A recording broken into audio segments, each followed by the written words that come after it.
بسم اللہ الرحمن الرحیم۔ السلام علیکم تمام دیکھنے اور سننے والوں کو ہمارے چینل کی جانب سے خوش آمدید۔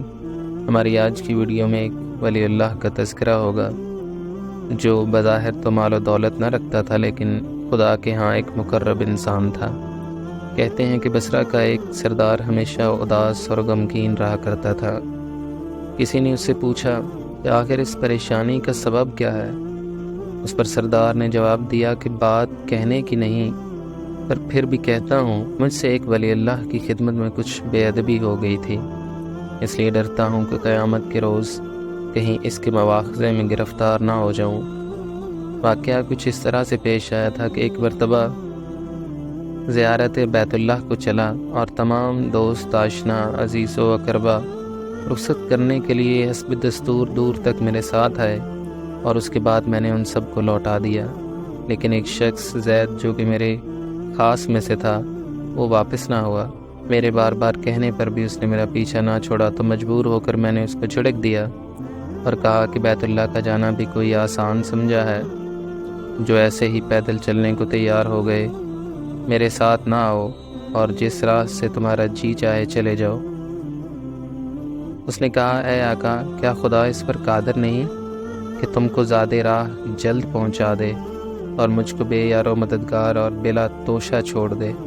یہ کہہ کر اس نے اپنی راہ لی اور میں اپنے راستے سے چلتا بنا۔ راستہ بھر کہیں وہ مجھے نظر نہ آیا اور واللہ عالم کہاں پوشیدہ ہو گیا۔ جب خدا کے فضل سے مناسک حج سے فارغ ہو کر میں مدینہ طیبہ کو چلا تو کیا دیکھتا ہوں کہ زید وہیں پر ہے، اور وہ میرے پاس آیا اور اس نے السلام علیکم کہہ کر میرے پاس بیٹھ گیا۔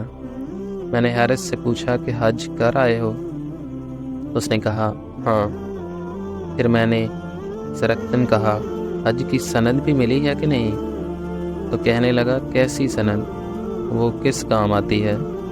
میں نے کہا، حج کرنے والے کو بیت اللہ میں غیب سے چٹھی ملتی ہے جس میں لکھا ہوتا ہے فلاں ابن فلاں حج کو آیا تھا اور اس کا حج قبول ہو گیا، پھر اسی سند کے ذریعے قبر اور حشر کے عذاب سے نجات ہوتی ہے۔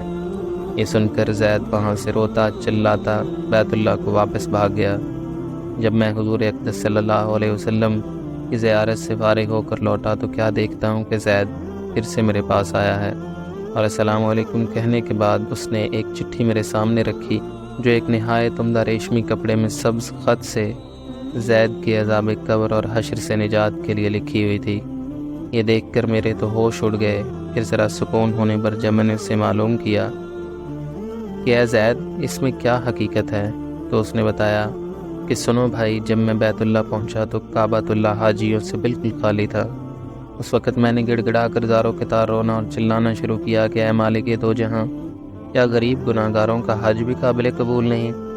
جب مجھ کو حج کی سند نہیں ملی، کیا غریبوں کا کعبہ اور صاحب کعبہ اور ہے جو وہاں جا کر سند لاؤں؟ مجھ کو قسم ہے تیرے عزت و جلال کی، جب تک چٹھی نہ پاؤں گا کعبہ سے باہر نہ جاؤں گا اور روتے روتے یہیں مر جاؤں گا۔ اچانک غیب سے آواز آئی کہ اے زید، نجات کی چٹھی لے اور جا اپنی راہ لے۔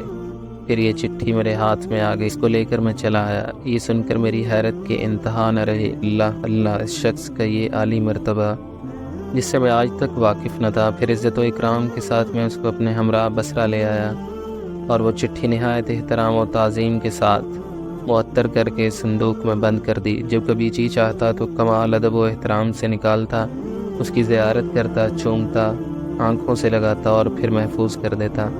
اتفاقاً مجھے کہیں سفر پر نکلنا پڑا تو میرے پیچھے زید کا وصال ہو گیا۔ جب میں واپس آیا تو اس خبر سے میرے رنج و قلق کی انتہا نہ رہی کہ افسوس میں ایسے ولی کی تجہیز و تکفین میں بھی شریک نہ ہو سکا۔ پھر اچانک مجھ کو وہ چٹھی یاد آئی جو میرے بکس میں محفوظ تھی۔ اب تو میں اور بھی بے تاب ہو گیا اور اپنے اوپر افسوس کرنے لگا کہ سفر کو جاتے وقت میں نے وہ چٹھی زید کو کیوں نہ دی۔ پھر اپنا مہر شدہ صندوق منگا کر دیکھا جو اسی طرح بامہر بند تھا۔ جب میں نے اسے کھولا تو اس میں چٹھی موجود نہیں تھی، تو میرے غم و الم کا ٹھکانہ نہ رہا اور ایک حشر کا عالم برپا ہو گیا۔ زاروں کے تار رونے لگا اور روتے روتے سو گیا۔ کیا دیکھتا ہوں خواب میں کہ طرح طرح کی سجی ہوئی جنت میں زید سر پر ایک تاج رکھے ہوئے زرق برق لباس میں تخت جواہر پر جلوہ افروز ہے۔ اور اس کے چاروں طرف حوروں کے چمگٹھے ہیں۔ میں نے قریب جا کر سلام کیا تو اس نے کہا، اے آقا، اس قدر پریشان کیوں ہیں آپ؟ میں نے کہا، مجھے یاد نہیں، وہ چٹھی تو نے مجھے دی تھی۔ کہنے لگا، وہ تو یہ موجود ہے، اور اس کی بدولت یہ دولت و حشمت مجھے حاصل ہوئی۔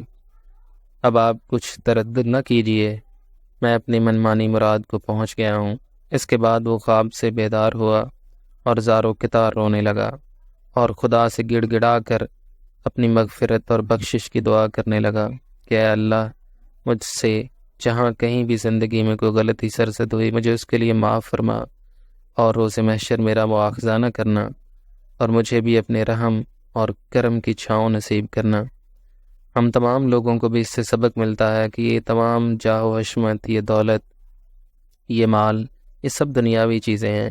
کسی شخص کو پرکھنے کے لیے اس کے مال و متاع پر نہ جائیے، بلکہ اس کی نیت اور اس کے اعمال اور اس کے نیک کاموں کو دیکھیے، کیونکہ یہ ایک حدیث مبارکہ بھی ہے کہ انسانوں کے حوالے سے جو برتری کا معیار ہے وہ تقویٰ کی بنیاد پر ہے۔ تو اگر کوئی شخص تقویٰ میں آپ سے زیادہ ہے تو وہ آپ سے بہتر ہے۔ یہ دولت، یہ مال و متاع، یہ سب دنیاوی چیزیں ہیں۔ اللہ ہم سب کو اپنی رحمت میں جگہ دے، ہم پر اپنا کرم فرمائے اور ہم تمام لوگوں کی بخشش و مغفرت فرمائے۔ آمین۔ اللہ حافظ۔